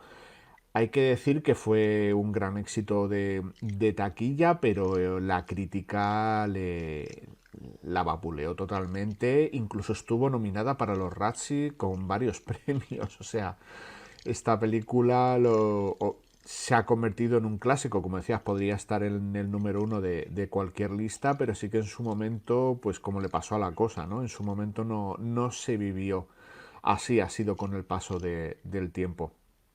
Kubrick era muy obsesivo, ya lo sabemos, en el rodaje hizo en algunos momentos 30 y tantas o 50, creo que el récord fueron 50 y tantas tomas, ¿no? 50, repetir 50 y tantas veces la misma escena. Hubo un momento en el que Nicholson le pidió que parase porque Scatman Crothers, este señor que era el que hacía de cocinero, ¿no? Si no recuerdo mal, del Hotel Overlook, era una persona ya bastante mayor y tenerlo expuesto a tanto trabajo, tantas horas y tal, pues era un señor ya muy mayor y delicado de salud.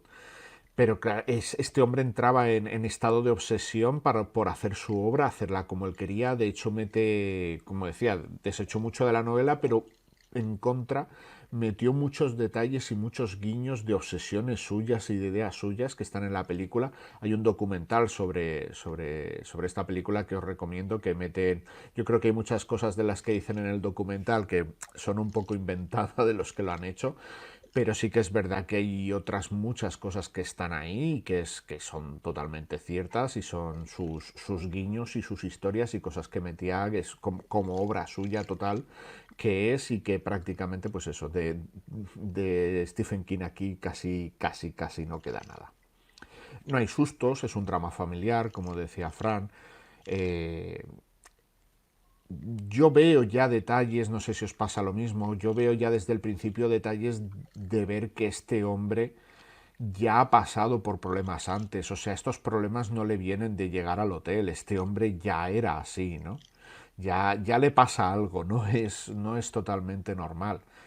Y, y quizás también parte de esta actuación y parte de hacer todo esto más evidente, en España se lo cargó un poco el doblaje. Ya sé que se ha vapuleado muchísimo el doblaje español, pero sí que es verdad que yo creo que lo peor, muchas veces se ha hablado del doblaje de Verónica Forqué. Yo creo que el doblaje de Verónica Forqué, si comparas la versión original y el doblaje de Verónica Forqué, se parece mucho a la voz, imita muy bien a Shelley Duvall, a la actriz. Yo creo que lo peor con diferencia es él. El actor, ahora no recuerdo quién era el actor que dobla a Jack Nicholson en esta película, es totalmente monocorde, no le da ningún tono. Y si la ves en versión original, vas viendo cómo su tono va cambiando conforme va pasando la película, vas viendo en su tono de voz también todo ese proceso de degeneración que va sufriendo él. Todo eso en la versión española se pierde totalmente, por eso para mí lo peor es él sin duda. Y bueno, pues eso, que si la veis, que la veis en versión original porque os hace una película completamente distinta. Ya como último apunte, con esta obsesión que cogía Kubrick cuando estaba haciendo una obra, de pasarse incluso años en la preproducción, antes de meterse en ella, aquí se metió de lleno en el terror para coger, porque es su primera película, como muchas veces hizo una película de un género y no volvió a repetir ese género nunca más, ¿no?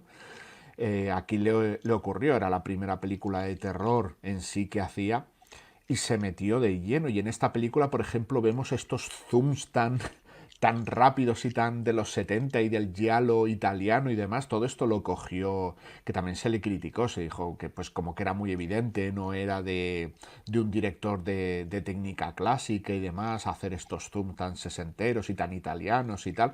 Pero es que este hombre se metía totalmente de lleno en el estilo y quería hacer una película de este estilo y utilizaba lo que es el lenguaje típico de este tipo de películas. 27 semanas de rodaje que se pegó el hombre con la película hasta este grado de obsesión llegaba.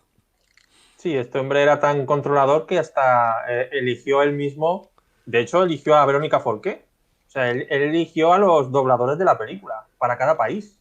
Luego, me parece una bestialidad, porque no sé cuántos habría, pero vamos. Mucha confianza parece ser con Carlos Saura, que era director, aparte de director de cine, era director de doblaje y confiaba en él para que le asesorara en todos estos temas del doblaje y tal, y lo hicieron entre ellos, entre Kubrick y Carlos Saura, eligieron a los dobladores y demás. Ya digo, a mí Verónica Forqué, claro, si la ves, a cualquier español que conozca a Verónica Forqué, en cuanto se pone la película la identifica, entonces quizás te cuesta desligar desligar ahí un poco la voz, pero para mí el problema es él, no es ella. Todavía no habéis mencionado el aspecto por el que es más famosa la película. Y es el no uso de la oscuridad para el terror, que fue un recurso básico de esta película en el que Kubrick quería demostrar que un plano sostenido, simétrico, de un pasillo iluminado podía crear la misma tensión o más que un plano de un pasillo oscuro. Cosa que hasta entonces era inédita prácticamente y que él no es que usara en parte de la película, sino que lo basó, toda su cinta la basó en estas patas, ¿no? En el viaje a la locura del personaje, en la no utilización de la oscuridad en ninguna parte. Es una película que sentó cátedra, como casi todo lo que hizo Kubrick. Para mí, que soy un gran fan de Kubrick, no está ni siquiera entre sus mejores películas, pero si nos vamos al género de terror y a la historia del cine, pues sí que la tengo ahí, no como una super favorita número uno, pero como algo diferente en la historia del cine, ¿no? Algo a lo que siempre hay que volver y decir, pues mira, El Resplandor cambió esto, esto y esto, y a partir de entonces influenció esto, esto y esto. O sea, sí que es un punto de inflexión en la historia del género de terror. Yo siempre he visto la película como el viaje a la locura, ¿no? Como la evolución del personaje de Jack, pero es verdad que hay interpretaciones y el final pues te deja un poco el culo torcido, como solemos decir, que ya no sabes a qué atenerte, pero para mí es el viaje a la locura del personaje de Nicholson y al final el drama familiar. El uso del sonido, hay escenas como cuando está escribiendo en la máquina, ¿no? Que ahí tenemos sonido de otro tipo, ¿no? Simplemente el sonido de la tecla. Para mí lo que hace muy bien Kubrick es el hotel es imponente desde el principio. Solamente cuando lo vemos por fuera ya es imponente. Es decir, el personaje, como pasaría en mucho del cine posterior, el personaje es perdón, el hotel es un personaje casi principal de la película y aunque no lo sea, pero lo es. Y es muy importante porque creando una atmósfera con luz, pues es que digamos que tú siempre sientes que el hotel está contra ti, que hay una hostilidad en el ambiente. Y esa hostilidad en el ambiente quizá no exista, quizá esté en tu mente. Y eso es lo bonito de la película, porque puede ser que no haya absolutamente nada paranormal. Es sobre el viaje a la locura, por así decir, demencia, las visiones y cómo esto va afectando al entorno familiar, ¿no? Al núcleo familiar. Bueno, si solo son tres, tampoco hay tanta familia. Eh, para mí, dentro de que no soy un gran fan del terror, es una película muy destacable que le pongo mucho de histórico y ¿cómo diría?, de mérito de lo que hizo Kubrick con esta película por querer desmarcarse, por decir, sí voy a hacer una película de terror, pero voy a intentar hacer una película de terror diferente y salirle bien y que sea histórica y que sea recordada, mucho mérito para Kubrick en esta cinta, que supongo que todo el mundo ha visto, que todo el mundo sabe lo que estamos comentando, porque ya son películas demasiado famosas las que quedan por comentar en el top.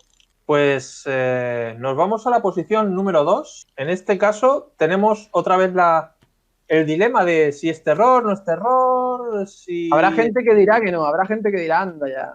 Entra o no entra, pues las dos que vienen tienen ese rollo. Vamos a ver qué les parece a la gente. Alien, el octavo pasajero del 79. Ridley Scott. Ay, Ridley Scott, te quiero. Al final tenemos que hablar si una película te produce miedo, si te produce terror, ¿no? Y yo creo que Alien cumple esa premisa, porque el terror puede estar en cualquier sitio, puede estar en el planeta Tierra o puede estar en el espacio también, ¿no? Entonces, aquí tenemos a un monstruo, porque es que encima también es una película de monstruo, y que no se ha acabado de llegar a ver así, ¿no? De esta manera como vimos en Alien. Yo creo que el xenomorfo tiene mucha culpa del éxito de esta película, el cómo está rodada. Aquí sí que pasamos de una película donde casi todo era luz, ¿no? A pesar de que había mucho terror, Aquí no, aquí todo es oscuridad, todos son pasillos estrechos. También tenemos un grupo de personas aisladas, otra vez, como en La Cosa. Y tenemos ese bicho que no se ve, ¿no? Se ve muy poquito en la película. No sabes dónde te puede aparecer, te puede cazar en cualquier momento y tú no tienes escapatoria, ¿no? No tienes a dónde ir. Tienes que o te enfrentas a él o mueres. Entonces, tenemos a esa monstruosidad que creó Ridley Scott y tenemos unas escenas, porque aquí el director importa mucho en esta película. Creo que si Ridley Scott no hubiera dirigido esta película no sería la misma. Creo que él supo ver las posibilidades que daba esta situación de estos personajes, esta gente que ni siquiera son, como veíamos en la segunda parte, que podían ser marines, entrenados, con armas y que podían enfrentarse a esa cosa. Aquí no, esta gente no está preparada para enfrentarse a esta cosa, con lo cual el miedo es aún mayor, porque tienes muy poca escapatoria de lo que es un depredador, ¿no? Al final este bicho es un depredador que además tiene armas como lo del ácido, que es espectacular, ¿no? Ese detalle. Y vamos, más terrorífica que la escena del nacimiento, ¿no? De dar a luz que tuvo Kane el personaje de Kane, ¿no? En esta película. Es que no sé qué más se puede catalogar como terror, ¿no? Además de, lógicamente, poner a Sigourney Weaver en el top absoluto de las heroínas de acción de la historia del cine. Tenemos un podcast en iVoox, no en YouTube, pero sí en nuestra etapa de comienzos del año pasado en iVoox, que os dejaremos el enlace también en la descripción, por si lo queréis hacer un vistazo. Un análisis absoluto de 3 horas hablando de Alien, de todos los aspectos de Alien, de toda la intrahistoria, de los actores, la realización, los efectos especiales, todo, absolutamente todo. Anécdotas, bueno, es que casi 3 horas 20 es que nos dio tiempo para analizarla en profundidad por el 40 aniversario, ¿no? Fue de la película. Eso es. Aún así, bueno, dejar vuestros apuntes, el por qué está aquí. Bueno, yo no me voy a enrollar mucho, porque ya con las 3 horas y pico que tenéis ahí, yo creo que no os remitimos y no hay mucho que enrollarse. Una de las cumbres del terror ciencia ficción, junto con La Cosa, con La Mosca de Cronenberg, que no sé por qué no está en esta lista, la verdad. Y con esa incapacidad, ¿no?, de técnica, pero que al final juega a favor de la película, que es de no poder mostrar mucho por no tener presupuesto, por no haber conseguido el nivel técnico que se quería conseguir, pues como le pasó a Tiburón, o el otro día comentábamos también en la de La Matanza de Texas, creo que también comentábamos que le había pasado algo parecido, que muchas veces a estas películas les pasa eso, ¿no? Que al final ese no poder hacerlo de una manera te hace que no puedas mostrar, y que al final juegue a tu favor, y juegue que esos gritos, esas cosas que oyes por ahí al fondo de la nave te resulten más terroríficas que si las estás viendo. Y como bien decía Fran, esto es la contraposición del Resplandor totalmente. En el Resplandor teníamos un sitio amplio, luminoso, casi blanco, y en esta es todo lo contrario, es todo opresivo, oscuro, pero igualmente terrorífico, ¿no? Al final creo que lo comentábamos en el podcast, ¿no? Esto es como el castillo de Drácula en el espacio, ¿no? Es un sitio que estás encerrado en tu tumba, ¿no? Prácticamente, o sea, es donde vas a morir, pues todos mueren a tu alrededor, estás condenado, y te causa esa claustrofobia. Todo esto también ayudó, por supuesto, los decorados de Giger, porque no es simplemente una nave, es una nave en que tienes esas formas entre orgánicas y mecánicas, igual que cuando bajan al planeta, la zona donde están los huevos, todos estos decorados diseñados por Giger ayudan mucho, incluso el propio Alien también estaba diseñado por Giger. Y todo esto es algo que para la época, porque estamos hablando del 79, pues era algo totalmente moderno. Bueno, de hecho, Giger creo que aparte de las nuevas de Ridley Scott, en películas no hemos vuelto a ver mucha cosa así parecida, ¿no? Tan Lovecraftiana, Gigeriana. Es algo que sigue siendo único, ¿no? A su manera dentro del mundo del cine. Y podría estar, como hemos dicho con las dos últimas, ¿no? Que podría estar en la primera, por lo menos en mi lista podría estar también la primera, porque me parece una de las grandes obras del cine en general, incluso fuera del terror y la ciencia ficción. Me parece que Ridley Scott al principio de su carrera, me gustan muchas cosas suyas también que son un poco más recientes, pero yo creo que lo grande que estuvo con Alien, Blade Runner y en su etapa al principio, me parece que no ha vuelto a estar tan grande. Y bueno, desde luego como Alien o Blade Runner, yo creo que no ha vuelto a estar a ese nivel, quizás un poco por debajo, pero a ese nivel para mí no ha vuelto a estar nunca. Película absolutamente conocida por todos los que vean este vídeo, que seguro que a mucha gente también le encanta, muchísima, es demasiado famosa, demasiado icónica, histórica, ha marcado dos géneros, ha marcado la ciencia ficción y ha marcado el terror. Como decía Ramón, a quien no esté todavía convencido de ver una película de terror, simplemente tenéis que hacer la analogía de la película de Monstruo. Da igual que sea el castillo de Drácula o el de Frankenstein o el que sea. Es un sitio cerrado, es un monstruo, es intriga, es suspense, es oscuridad. O sea, podéis cambiarlo por Casa Encantada, por Castillo, por lo que queráis. Tiene todos los elementos del terror. Apoyado en gran parte, como decía Ramón, y como ya comentamos en el podcast, por los pocos medios, porque el traje era muy complicado de que tuviera un aspecto realista. Si se exponía demasiado, iba a ser una cosa demasiado burda. También un poco lo que le pasó a Spielberg con el tiburón. Perdón. Entonces, todo eso favorece que no se vea. Favorecer que no se vea es favorecer que haya intriga y suspense, y todo eso pues te crea la atmósfera.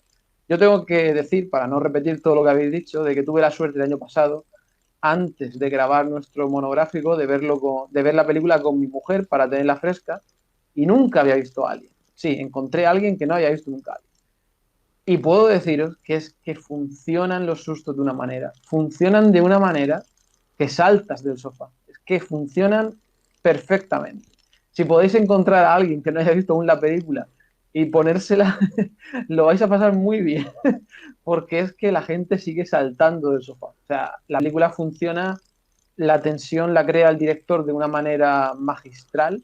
Es verdad que estaba en estado de gracia en aquella época, y no hay nada más que decir. Igual que decíamos en La Cosa, es una tripulación absolutamente carismática de la cual recuerdas los nombres, recuerdas sus trabajos, recuerdas las bromas de cada uno, recuerdas sus características.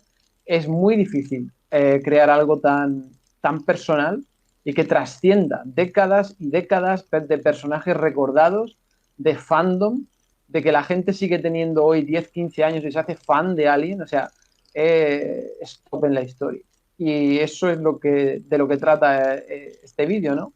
De lo más destacado. Puede haber películas que personalmente, pues mira, esta rareza de aquí, esta rareza de allá, pero el top de la historia tiene que estar Alien sí o sí. Pues hemos llegado al número 1. ¿Cuál será la película para nosotros la que ha habido prácticamente consenso? Después de todas las que hemos nombrado, que son nombres gordísimos. Llevamos desde el número 6 por lo menos, que es La Cosa, el número 5, La Semilla del Diablo. Ya todos son películas, obras cumbres de este género. Pero esta película, 1960, os situáis más o menos, una protagonista, una mujer protagonista, un director de cine de suspense que hacía cameos en sus películas. ¿Os suena? Se ha hecho un remake de ella, desgraciadamente, en los 90. Y continuaciones. Y continuaciones, exacto. Aquí está la número 1. Psicosis, de Alfred Hitchcock. Voy a dejar que seáis vosotros los que digáis qué os parece esta película. A ver, ¿por qué está aquí en el número 1? Venga, Ramón, vale. Bueno, es que está en el número 1 porque podría estar en el número 1 de muchas listas. Si pusiéramos las mejores de Hitchcock, podría estar en el número 1. Si pusiéramos las mejores películas de la historia del cine, podría estar perfectamente en el número 1. Las mejores películas de asesinos, los mejores... no sé, es que podría estar en tantas... A ver, en comedia pues seguramente no. Si hacemos una lista de comedia evidentemente no estaría. Pero es una obra maestra del cine. O sea, sin paliativos. La dirección, a nivel técnico, la dirección, la fotografía, el guión. Está basada en una novela de Robert Bloch, que es un señor que venía del círculo de Lovecraft, aunque aquí evidentemente no tiene esto nada que ver con los terrores ignominiosos de Toulouse y demás. Pero sí es un señor que ya llevaba desde bien jovencito escribiendo, aunque luego nunca llegó, ¿no?, a tener algo tan famoso como pues algunos relatos que hizo para el círculo de Lovecraft o como la propia Psicosis. Y es, como se ha dicho muchas veces, es el inicio del cine moderno. O sea, es que en 1960 prácticamente le podemos poner la fecha a partir de aquí empezó el cine moderno. 52 tomas para hacer la escena de la ducha. Es que esto no se había hecho nunca. O sea, es que esto es algo totalmente moderno. El hacer todos estos planos tan rápidos, pam, pam, pam, pam, pam, pam, pam. 52 tomas. Todo ese momento, ¿no? A los 40 minutos, cuando la protagonista deja de ser la protagonista. No voy a decir más por sí. Es que todo esto no se había visto en el cine. Es que esto es un nivel ya que Janet, además, que era Janet Leigh la protagonista, que no era una cualquiera. Todo este MacGuffin, todo este inicio de la película, ¿no?, de esta pareja con sus problemas económicos que no se pueden ver abiertamente en cualquier sitio, tienen que esconderse. Te crea todo este MacGuffin, toda esta historia que parece que va por otro lado absolutamente, para luego convertirse en una película de un asesino en serie. Mira, el otro día que hablábamos de los slasher, es que es el comienzo de los slasher. Esta película también influenció que luego en los 70 llegase el slasher. Arma blanca, mujeres a las que asesina, trastorno del protagonista por su pasado familiar. Es que es todo el inicio, o sea, lo que comenzó aquí Alfred Hitchcock es una revolución en el cine, y pensar que esto originalmente iba a ir a la televisión. O sea, esto originalmente no estaba pensado para ir al cine. Menos mal que luego creo que antes de empezar a rodar, ¿no? Realmente creo que ya en la preproducción hubo un momento en que se cambió y ya sí que... Pero pensar que esto iba a ir para el cine, algo que iba a ser tan rompedor. Y luego, por supuesto, Bernard Herrmann. Bernard Herrmann en aquel momento también rompió. Hoy en día vemos a Bernard Herrmann como un compositor muy clásico dentro del cine, pero también rompía todo lo que hizo con los violines, todo lo que hizo en esta banda sonora para resultar más desasosegante. Incluso leí que metió violines que estaban desafinados para hacer que todavía resultase más incómodo de escuchar. Es eso, al fin y al cabo lo que decía, es el inicio del cine moderno, empieza en los 60 y es con esta película, desde luego. Esta película quizás podrías ver en cada escena de ella, podrías ver escenas de todo el cine moderno que hemos visto en los últimos 40 o 50 años. O sea, la escena, ahora, por ejemplo, me viene a la mente la escena del coche, el lago, el coche hundiéndose, ¿vale? Con él, ¿no? Hundiendo el coche ahí en el pantano ese. Podría ser una escena perfectamente de una película de David Fincher, tranquilamente. Y estamos hablando de una película del 60, ¿vale? Tenemos la escena donde ella está con el coche escapando, con la escena del policía, por ejemplo, que me parece de un suspense espectacular. Solo un policía y ella en el coche. O sea, y esos planos que hace del policía, ¿no? Como intimidante en la película. Es que incluso en los momentos más tranquilos, más o menos, de la película, te provoca tensión. Y luego, ese meter a las madres como un conflicto terrorífico que crea problemas psicológicos, ¿no? Hemos visto en muchas películas desde entonces esos conflictos de los hijos con problemas maternales, ¿no? De la infancia o de la adolescencia, esas cosas que se quedan en la mente y que te hacen acabar siendo una persona como solitaria, con problemas en la cabeza que intentas que la gente no se dé cuenta de ellos, intentas sobrevivir ahí en ese lugar inhóspito, ¿no? Y realmente te quedas un poco ahí sorprendido de cómo va cambiando la historia. Es que es tremendo el no saber lo que realmente estás viendo. Es un cambio tan brutal que, como hablábamos muchas veces de esta película, el tener el privilegio de haber visto esta película en el cine en aquellos años debió ser una de las grandes experiencias en un cine. Porque, bueno, queda ese detalle, ¿no? De que dejaba Hitchcock, ya se hablaba un poco de los spoilers en aquellos tiempos. Yo creo que era un poco hasta precursor de los spoilers, Hitchcock. Porque ponía un cartel en el estreno de la película diciendo, por favor, o en los periódicos, por favor, no cuenten al salir del cine la trama de esta película porque pueden estropearla para la gente que va a entrar a verla. Es que es un tío que ha hecho cine moderno desde los años 40, 30, 40. Es que Hitchcock está aquí por lo que está. Y está porque crea momentos únicos, como la escena de la ducha.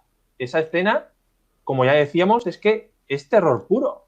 Es que no tiene otro género. Es terror absoluto. Y como lo rueda él, creo que todavía a día de hoy no lo ha rodado nadie. Entonces, es que es una película que lo tiene todo: suspense, thriller, terror, tiene drama, tiene investigación otra vez hay investigación en esta película. Incluso hay escenas en la dirección increíbles, ¿no? Esa escena del investigador cayendo por las escaleras de una forma totalmente súper original, ¿no? Con la cámara hacia arriba, ¿no? Es tremendo. Me parece una de las mejores películas de la historia. Pues yo qué voy a decir, que el titular sería 0 Oscars y 0 Globos de Oro.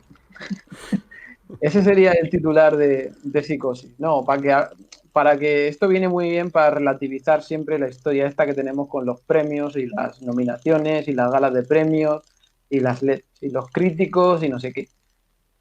Al final uno tiene que guiarse por su opinión y ya está. Ni por lo que diga nadie, ni por un premio, ni nada. Ahí tenéis 0 Oscars y 0 Globos de Oro.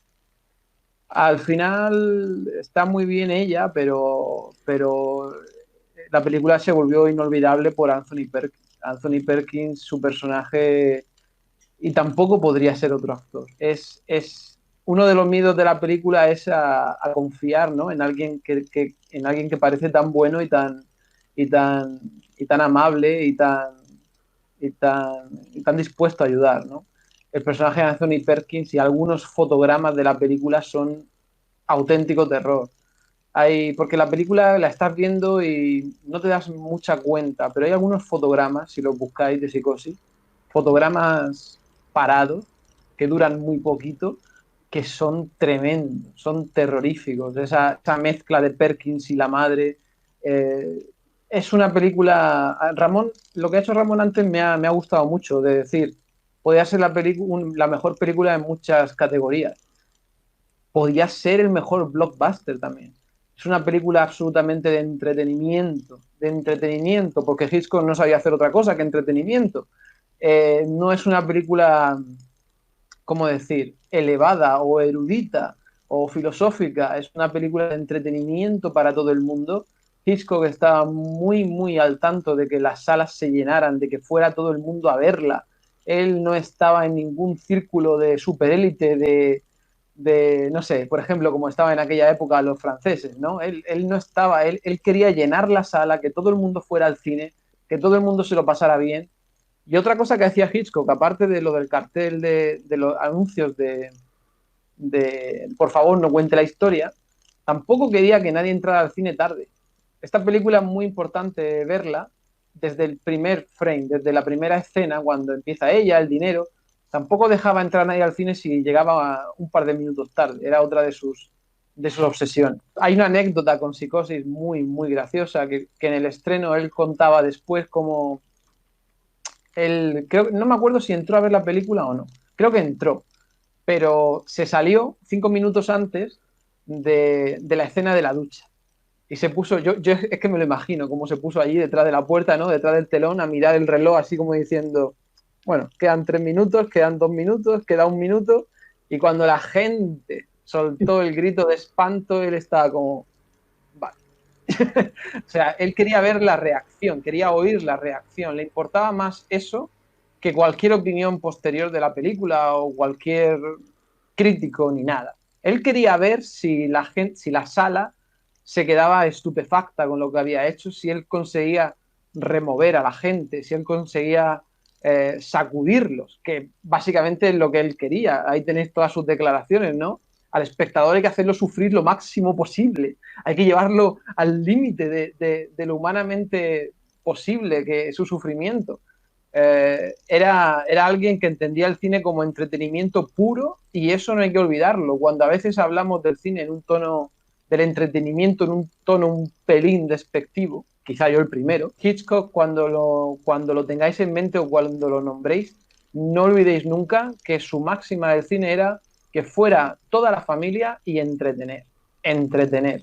O sea que yo creo que Psicosis es una reivindicación del cine de entretenimiento, del gran cine, de una película magnífica. Yo personalmente, que el año pasado revisioné varias de Hitchcock, es que no puedo, es que Psicosis es perfecta. Psicosis es perfecta. Entre Psicosis y Vértigo, Vértigo yo creo que depende del año, elijo una o elijo otra, pero actualmente para mí Psicosis es la mejor película de Hitchcock y es una película que no le sobra para mí ni le falta nada, aparte de la enorme mezcla de géneros. Habrá gente que diga, en un top de terror elegís Psicosis. Es que Psicosis la podemos elegir casi en un top de lo que sea. Pero sí, tiene muchísimos elementos de terror. La gente sintió un escalofrío en la sala, que es lo que cuenta. Sintió pavor, aparte de estupefacción, que es lo que quería conseguir. Y nada, hay poco más que decir. Seguro que todos la conocéis o casi todos. Y si alguien no la ha visto, o si conocéis a alguien que no la ha visto, que es una gran experiencia, pues tenéis que convencerlo y ver la película con él o con ella y veréis qué bien que os lo pasáis. Es justa vencedora, es una enorme película y bueno, no hay mucho más que apuntar. Es una cinta inolvidable. Sí, solamente una curiosidad de la película, de curiosidad de la época que todavía había censura. Bueno, seguimos teniendo censura en muchos niveles, pero había censura en Estados Unidos y una de las cosas, cuando eras un director importante, muchas veces antes de echártela para atrás o de clasificártela o lo que sea, te dejaban ir y exponer el por qué una escena que la censura no le parecía bien, exponer el por qué debía estar o por qué no, si considerabas que era fundamental para la historia y tenías que convencer al comité. Si les convencías, a lo mejor te dejaban la escena, no te pedían quitarla o tal. Y una de las escenas por las que llamaron a Hitchcock era la escena de la ducha, pero no era por lo que ocurría en la ducha, era porque se veía el váter, se veía la taza del váter. O sea, el de que entrase al baño un señor travestido con un cuchillo y acuchillase a una mujer desnuda les daba igual. O sea, el problema era que se veía la taza de un váter y la taza del váter no se podía ver en una película porque se consideraba desagradable. O sea, hasta ese momento en las películas norteamericanas, por lo menos, no se mostraba el váter porque era algo desagradable y que no se podía mostrar. Y entonces tuvo que ir Hitchcock y dijo, hombre, si entra el hombre a la ducha a asesinar a la mujer y quitamos la taza del váter, todo el mundo se va a dar cuenta, va a decir, uy, ¿qué ha pasado ahí? Han quitado el váter, y dice, va a ser más evidente y va a resultarle más chocante a la gente y les va a sacar de la película.